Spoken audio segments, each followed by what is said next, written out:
Shalom brothers and sisters and welcome po sa part 2 ng Yahweh is not the name of God. And kung hindi nyo pa po napapanood yung part 1 is I highly suggest po na you check out in our TikTok page na kung saan doon po nakapost po yung lahat ng Bible breakdowns po natin. So po sa part 2 po natin ng Yahweh is not the name of God, sa topic po natin that Yahweh is not the name of God, in this part 2 po brothers and sisters is we will go more precepts or more proofs na kung saan papatunayan po natin that Yahweh is not the name of the Most High God, kundi Ahaya. So brothers and sisters, sisimulan po natin tong topic na to with a book na tinatawag natin the Bible Zondervan Dictionary. Na itong Bible Zondervan Dictionary po brothers and sisters is ito po ang dictionary na kung saan bibigyan kanya ng definition sa lahat ng biblical words in the Bible. At ang nagsulat po nito is a Jewish person. Right? Now, para saan ba natin ito gagamitin tong libro na ito?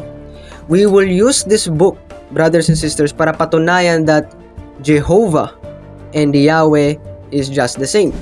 Mostly ng mga tao, brothers and sisters, is inakala po nila that Yahweh and Jehovah is different or iba. Pero in reality is they are just the same. At mababasa po natin dito in the Bible Dictionary. So if meron po kayong ganito, please go to page 610, the word Yahweh. So makikita nyo po rito. Right? So babasahin ko po, no? The Tetragrammaton, the four consonants standing for the ancient Hebrew name for God, commonly referred to as Jehovah or Yahweh. Yahweh was considered too sacred to pronounce, so Adonai, my Lord, was substitute in reading. When eventually a vowel system was invented, since the Hebrews had forgotten how to pronounce the YHWH, they substitute the vowels of Adonai, making Jehovah, a form first tested in the beginning of the 12th century AD. So what we find out, brothers and sisters, is parehas lang po yung Yahweh and Jehovah. Wala pong pinagkaiba sa kanila. Now let's focus on let's focus now on the word Jehovah. Right? Intindihan po muna natin ano po ba tong Jehovah. Right? If meron po kayong Strong's Concordance, brothers and sisters, I highly suggest pumunta po kayo doon. And then click on the word H3068. That is a Strong's definition for Jehovah. At mababasa po natin dito that Jehovah H3068, Jehovah or Jewish national name of God. So even in Strong's Concordance, brothers and sisters, is pinakita that Jehovah is a Jewish national name of God at hindi po biblical name of God. So that's the first thing. Hindi po siya biblical. It was used by the Jewish people. Now for sure, kilala niya po yung mga Israelites or yung mga chosen people of the Most High God. Now don't you know na meron pong history na kung saan marami po silang sinasambang Diyos-Diyosan in the past. Right? Now, let us see kung sino yung mga Diyos-Diyosan na yon na sinasamba ng mga Israelites in the past. So, sino po ba yung isa sa mga Diyos-Diyosan na sinasamba ng mga Israelites? For that, let's go to Jeremiah chapter 23, verse 26. How shall this be in the heart of the prophets that prophesy lies? Yea, they are prophets of deceit of their own heart, which think to cause my people to forget my name by their dreams, which they tell every man to his neighbor, as their fathers have forgotten my name for Baal. Now, in our part 1 na lesson is napatunayan po natin that in Exodus chapter 3 verse 13 to 15, ang pangalan ng the Most High God is Ahaya. So in Jeremiah, pinakita po sa atin that kinalimutan nila yung pangalang Ahaya for the sake of Baal. Right? Kinalimutan nila yung pangalan Ahaya for the sake of Baal. The question is, sino po ba tong si Baal? Meron po bang connection si Baal at si Yahweh?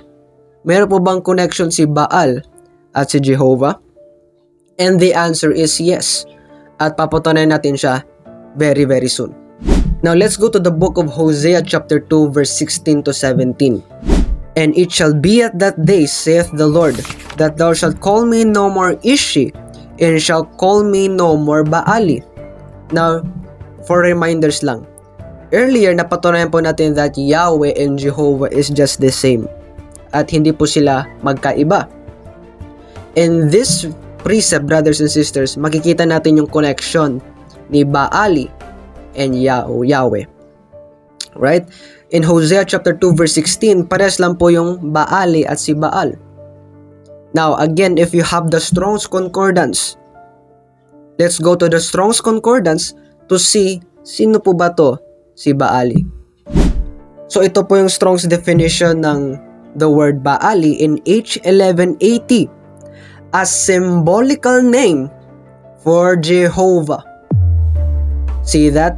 So, ano pong ibig sabihin nito ngayon, brothers and sisters? In the past, yung mga Israelites, ang sinasamba po nilang Diyos-Diyosan as si Yahweh o Jehovah.